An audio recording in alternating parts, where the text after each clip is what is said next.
Welcome to వైసవ news. అందరికీ నమస్తే. నేను మీ పులిపాటి. అందరూ బాగున్నారా? అందరూ బాగుండాలి. నేను కూడా బాగున్నాను. గత కొన్ని రోజుల క్రితం లైవ్ లోకి వస్తున్నాము. చాలా ప్రేక్షక ఆదరణ పొందుతుంది. ఎవరైనా మా ఛానల్ చూడనట్టయితే చూడండి, సబ్స్క్రైబ్ చేయండి, లైక్ కొట్టండి. నచ్చితే నచ్చిందని కామెంట్ చేయండి, నచ్చకపోతే నచ్చలేదని కామెంట్ చేయండి. ఇంప్రూవ్ చేసుకోవడానికి ప్రయత్నం చేస్తాను. నిన్న అసెంబ్లీలో బీసీ బిల్లు రిజర్వేషన్ పై చర్చ జరిగింది. దానికి ఆమోదం తెలిపినారు. ఏం జరిగిందనే విషయాలు దీంట్లో కూలంకషంగా తెలుసుకుందాం. బలహీన వర్గాలకు విద్యా, ఉద్యోగ, రాజకీయాల్లో 42% రిజర్వేషన్లు చట్టబద్ధత కల్పించడానికి రాజకీయాలకు అతీతంగా అందరూ కలిసికట్టుగా పోరాడాల్సిన అవసరం ఉందని రేవంత్ రెడ్డి నిన్న పిలుపునిచ్చాడు. అందుకు నాయకత్వం వహించడానికి కూడా తాను సిద్ధంగా ఉన్నట్టు ప్రకటించాడు. ఈ రిజర్వేషన్లకు చట్టబద్ధత కల్పించే వరకు విశ్రమించేది లేదని శాసనసభ వేదికగా సీఎం రేవంత్ రెడ్డి స్పష్టం చేశాడు. బలహీన వర్గాలకు విద్య, ఉద్యోగ, అలాగే రాజకీయాల్లో 42% రిజర్వేషన్లు కల్పించడానికి సంబంధించిన బీసీ సంక్షేమ శాఖ మంత్రి పొన్నం ప్రభాకర్ శాసనసభలో ప్రతిపాదించిన 2 వేర్వేరు బిల్లులపై ముఖ్యమంత్రి నిన్న మాట్లాడాడు. ఈ విషయంలో రాజకీయ పార్టీల నాయకులందరూ ప్రధానమంత్రి నరేంద్ర మోడీని కలుద్దామని పిలుపునిచ్చింది. అందుకు ప్రధాన ప్రతిపక్ష నాయకుడు కల్వకుంట్ల చంద్రశేఖర్ రావుతో పాటు అందరూ కలిసికట్టుగా కేంద్ర ప్రభుత్వం వద్దకు వెళ్దామని ఆయన అన్నాడు.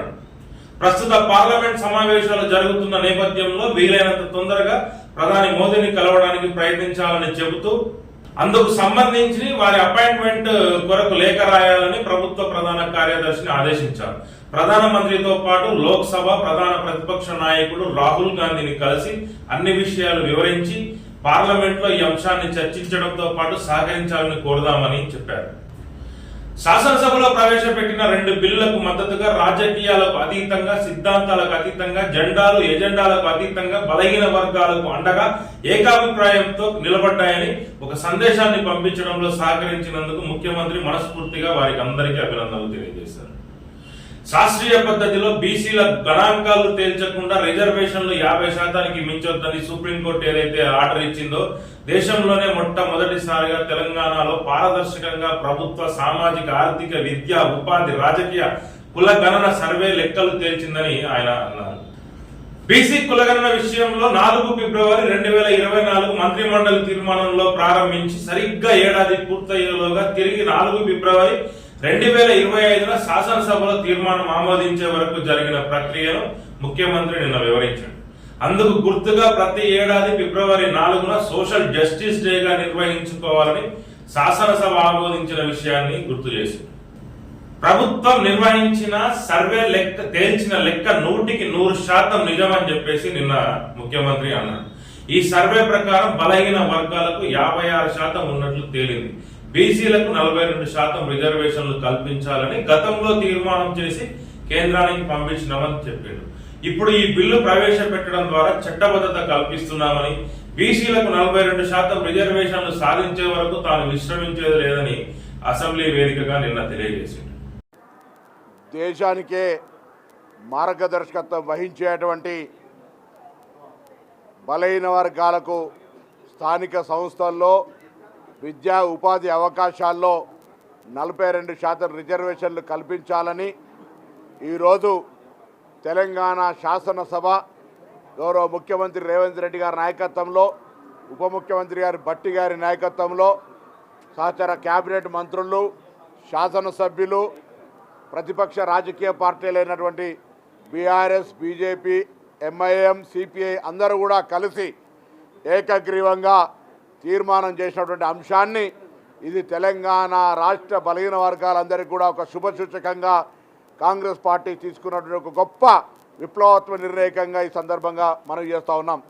ఇది రేపు దేశానికి ఆదర్శం. ఎందుకంటే రాహుల్ గాంధీ గారు భారత్ జోడో యాత్ర చేసే సందర్భంలో దేశంలో ఉన్నటువంటి అసమానతలను గమనించి ఎవరెంతో వారికంతా ఉండాలనేటువంటి ఒక నిర్ణయంతో జితన ఆబాదీ ఉతన ఇస్సేదారి అని ఈ యొక్క కుల గణన జరగాలని దేశవ్యాప్తంగా డిమాండ్ చేసే సందర్భంలో మా ప్రభుత్వం కేంద్రంలో అధికారంలో రాకపోవడంతో ఆ నిర్ణయాన్ని అమలు చేయలేకపోయి ఉండొచ్చు.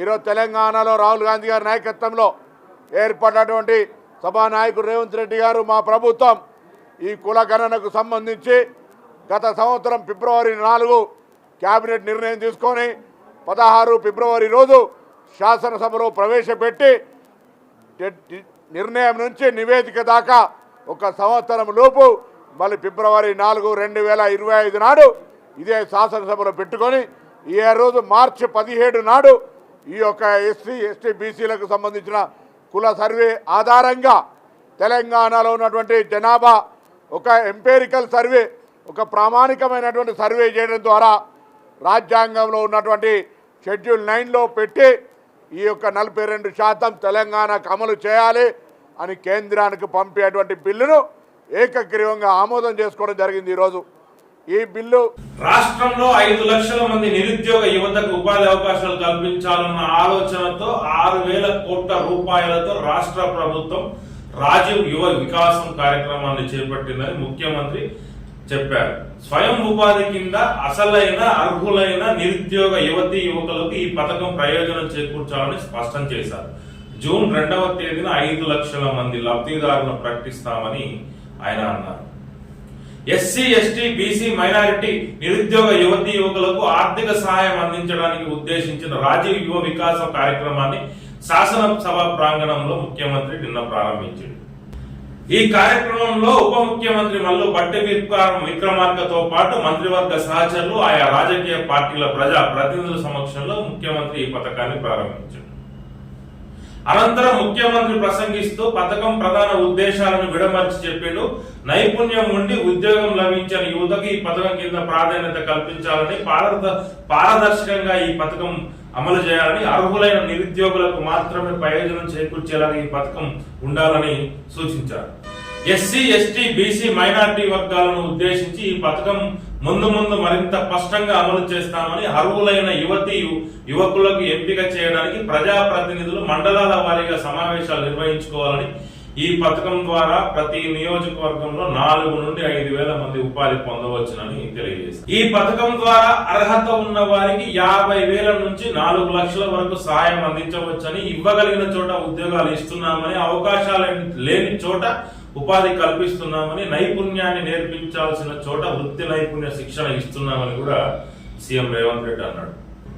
రాష్ట్రంలో 57,000కు పైగా ఉద్యోగాలు ఇవ్వడంలో ఎక్కడ చిన్న పొరపాటు కూడా జరగకుండా పారదర్శకంగా భర్తీ చేశామని, 22,000 మంది టీచర్లకు ప్రమోషన్లు, 30,000 మంది టీచర్ల బదిలీలో ఎక్కడ చిన్న ఆరోపణ కూడా రాకుండా చర్యలు తీసుకున్నామని, ప్రభుత్వ శాఖల్లో ఏళ్ల తరబడి జరగని బదిలీల ప్రక్రియ పూర్తి చేశామని ఈ సందర్భంగా సీఎం రేవంత్ రెడ్డి తెలియజేశారు. రాష్ట్రంలో సమస్యలను ఒక్కొక్కటిగా పరిష్కరించుకుంటూ వస్తున్నామని, గతంలో నచ్చితే నజరానా, నచ్చకపోతే జరిమానా విధానం ఉండేదని, కానీ ప్రజా ప్రభుత్వం అలాంటి విధానానికి స్వస్తి పలికి స్పష్టమైన విధానపరమైన నిర్ణయాలతో పరిపాలన ప్రక్షాళన చేస్తూ ఒక పారదర్శక పరిపాలన అందిస్తున్నామని నిన్న ముఖ్యమంత్రి వివరించారు.